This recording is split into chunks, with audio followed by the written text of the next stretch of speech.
Hey y'all, it's me again.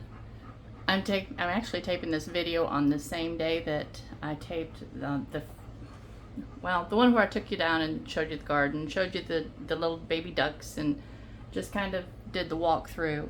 The first one after my sabbatical. This one I'll probably post a couple of days after that first one was released.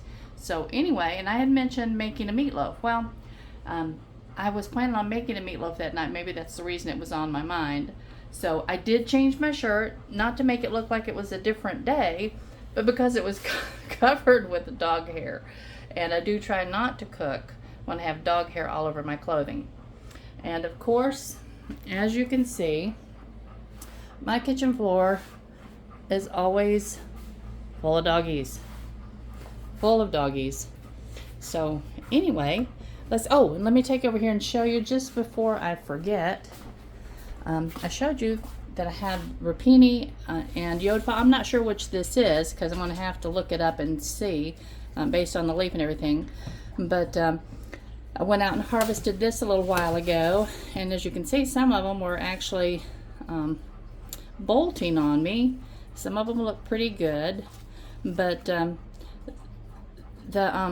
the videos that I've watched on preparing these, basically you just pick off the big leaves and you just stir fry the whole thing with the small leaves. So we're going to be having this with our supper tonight and mashed potatoes. So let's make a meatloaf.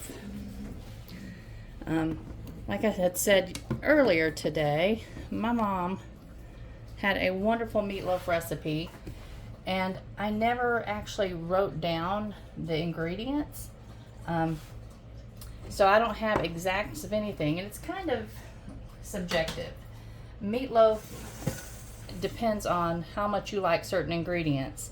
So I make a 3-pound meatloaf when I'm with 3 pounds of ground beef when I make it, simply because I like to put the leftovers. Some of them I leave out because Hugh loves meatloaf sandwich, but part of it I put in the freezer to have again on another day. And so let's just get started. I went ahead and pre-measured everything just to make it a little bit more timely, because my video this morning was over 40 minutes, and those of you that watched it all the way through, thank you. I appreciate it. All right. The first thing we're going to add is about 1/4 cup of woo sauce. About 1/2, and I've measured them out to what it looks like to me when I'm actually making it. I don't spend the time to measure it for when I'm making it myself, but so that I could at least give you some semblance of a recipe that can be followed. So about 1/2 cup of ketchup. Your favorite brand will work just fine. My family are ketchup snobs, or at least the kids are. They like their Heinz ketchup. This much meatloaf, I use 2 eggs, and part of this pepper came out of my freezer, and part of it was half of one that I had cut up. Now we do love green pepper or bell pepper, so I put probably the equivalent of a whole pepper in when I do a meatloaf. And 2 large ribs of celery. I think celery is the secret ingredient, y'all. It just seems to me like celery makes everything taste better. When I bake a turkey or I bake a chicken, I always put celery. I stuff the cavity with celery. Let me turn my oven on. I forgot. And since I'm making dinner a little later than I usually do, I'm going to put it on 400. Usually I make a meatloaf on 350. And this is a large onion, but there again, we love onion and garlic, all those types of things. Now, I have a teaspoon of salt, a teaspoon of black pepper, and a teaspoon of dried garlic. Usually I use just chopped up garlic. I keep it in the refrigerator, what you can buy in the grocery store that's already minced in a little jar. But I seem to be out, so we'll use this instead. Let me turn this timer off.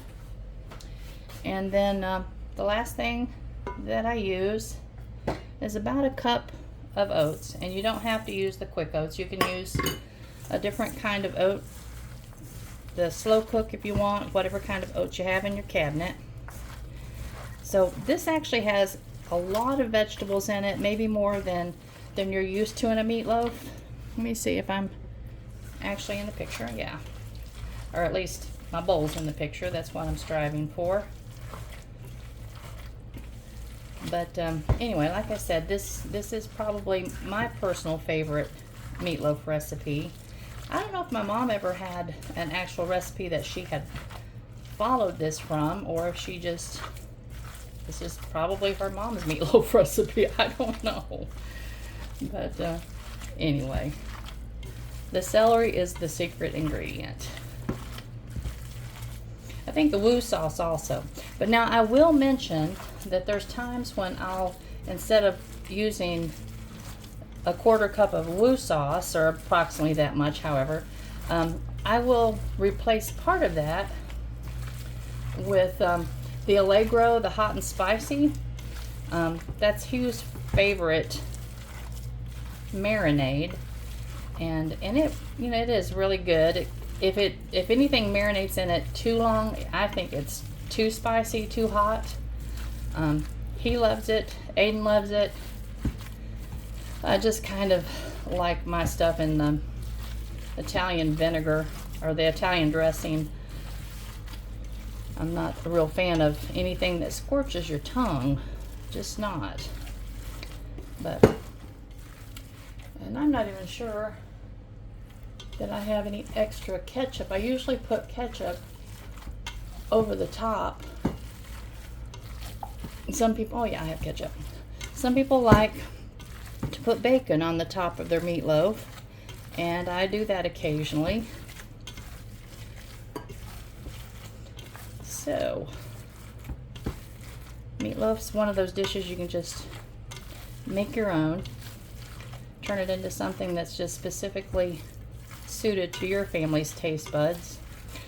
My family, who always says we're kind of like slopping hogs that will eat anything. I think that's rude. Hello. How rude. But anyway, it is true that we don't cull much. All right, let me wash my hands and grab I didn't get a pan down.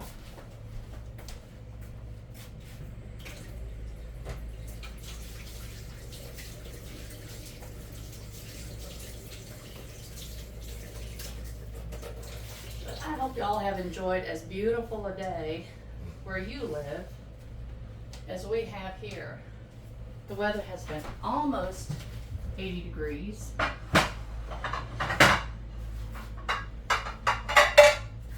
Maybe it's just about as perfect as it gets. Of course, sometimes I like it to be down a little closer to 70. But,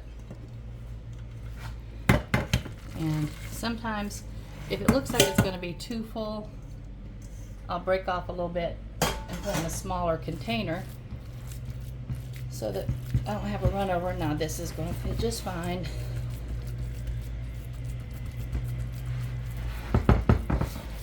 And I do kind of just push the edges in just a little bit, down just a little bit, because that gives the oil a place to gather. And if you want to pour the oil off at the end, then you've got it all contained. And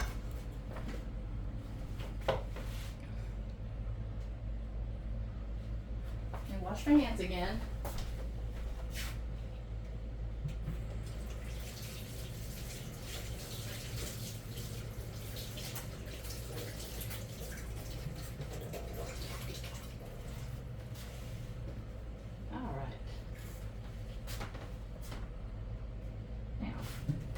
Open this other ketchup. I told you my family only likes Heinz. Don't tell them I'm using Hunt's. It was on a much better sale the other day. And I bet if they don't see the label, especially on a meatloaf, they probably won't even know.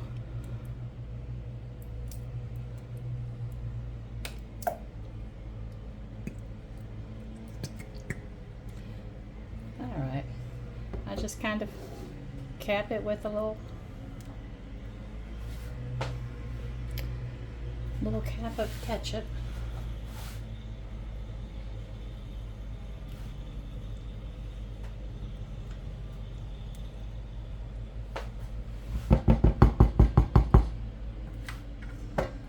All right, now it's ready to go in the oven.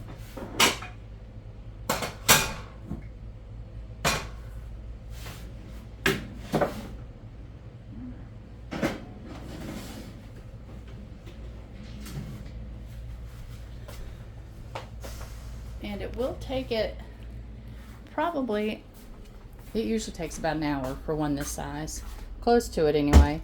So I'm not going to hang y'all out with me until this gets done, but I will take a photo and use it as the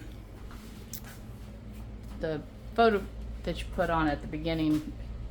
I don't even know what it's called. Girls, I tell you what, I worry about my brain sometimes. I do think that it's getting better with the iodine. I got to tell you that much. And another thing, let's go in here and sit down for just a minute. Wait a minute.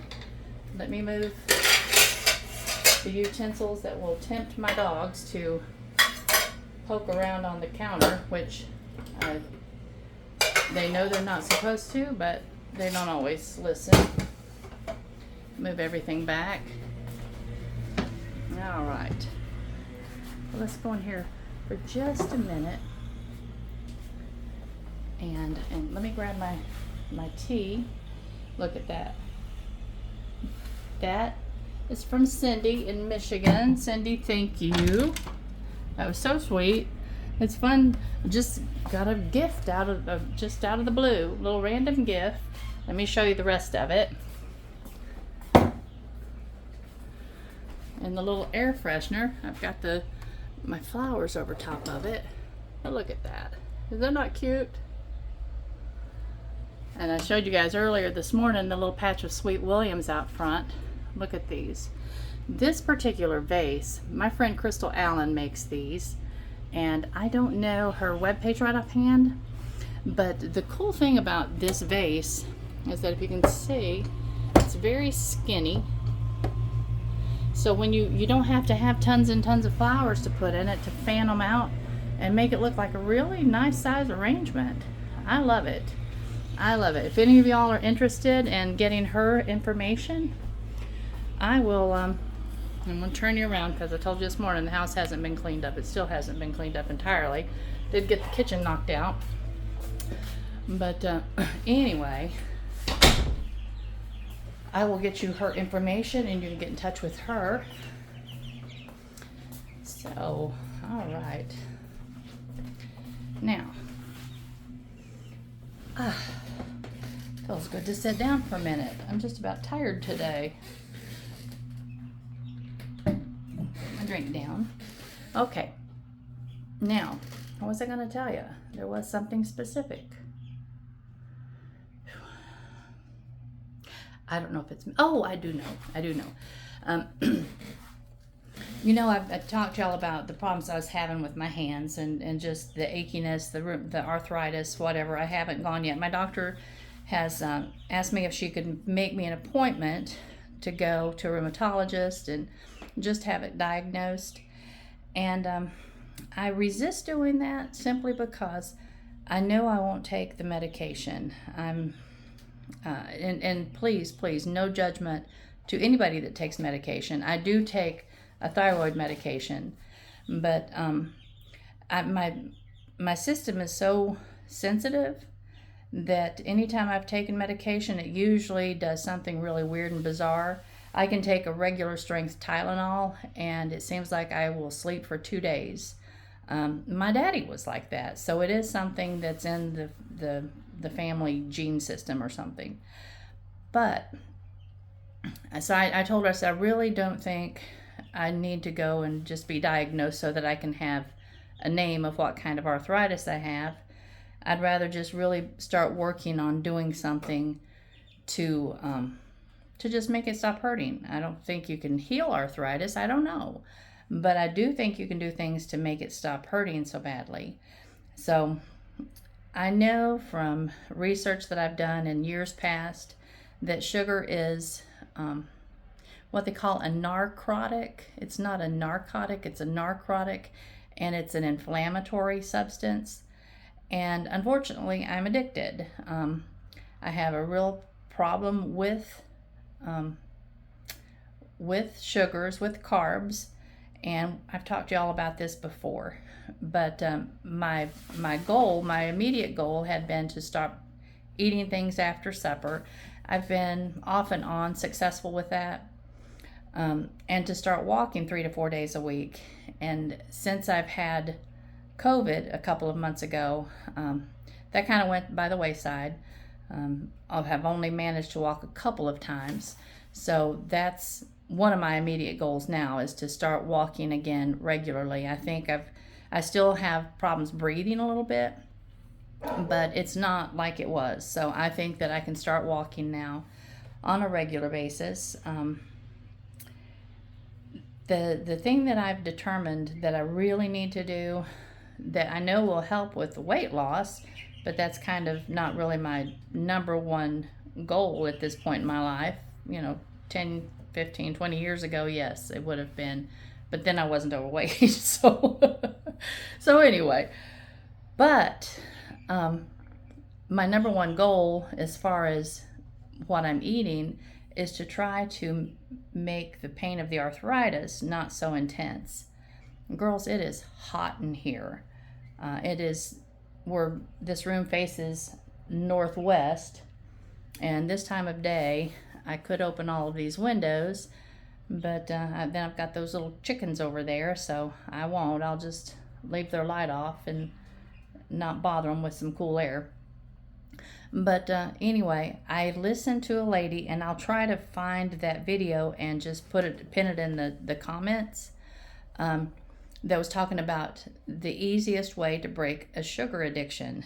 And she says that sugar is one of those things that your body actually, it's not just a craving, but your body gets used to the sugar regulation that eating sugars especially will cause, and that when you stop cold turkey, that basically your blood sugars are going to tank, even if you're not a diabetic.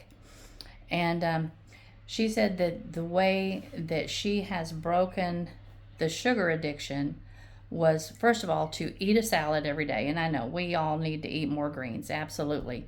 But she said it's not that there's, I guess, minerals in the greens themselves that will help with the sugar addiction, but also she says to make sure that you're making that salad a substantially fatty salad, that you're putting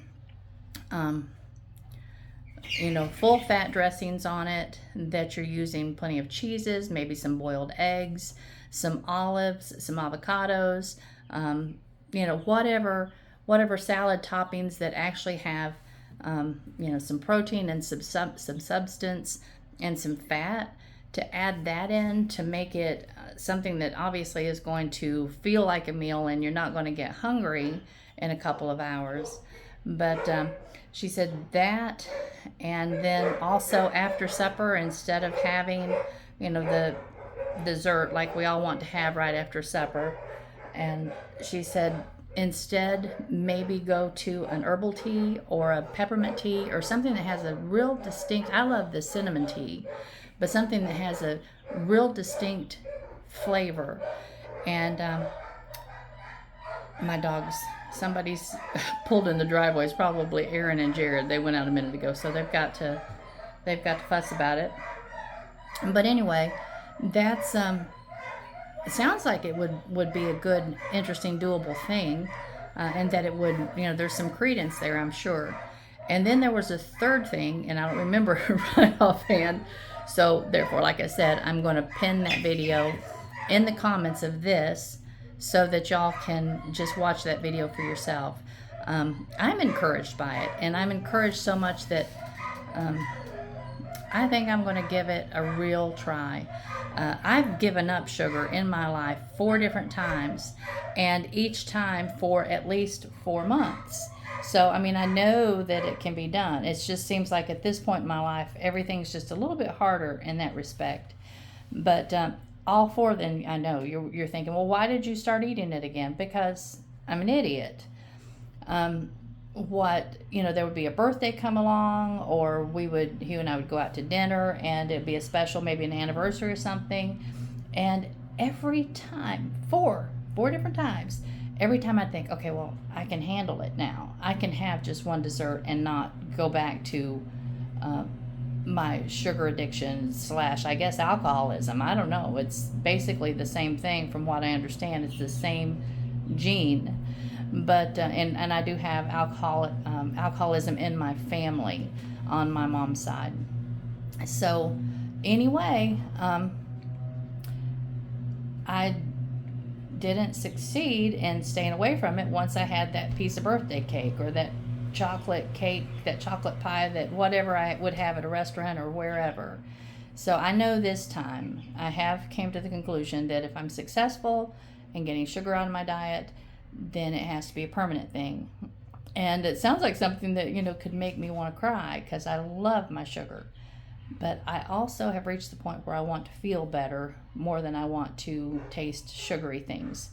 So there's lots of delicious foods out there without me having to be such a baby and just having to have my sugary treat. So anyway, y'all, if any of y'all are interested in tagging along on this or leading the way, because I don't think that I should be the leader on this one, but let me know in the comments, and let's just discuss this and see how far we can go with it. I think that I think it's something I'm ready to do.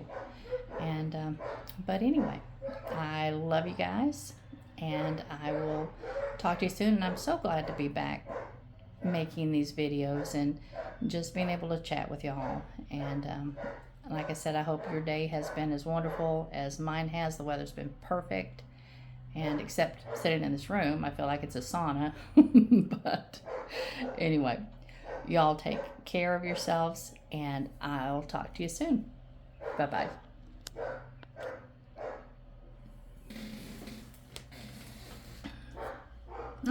Apparently it didn't turn off.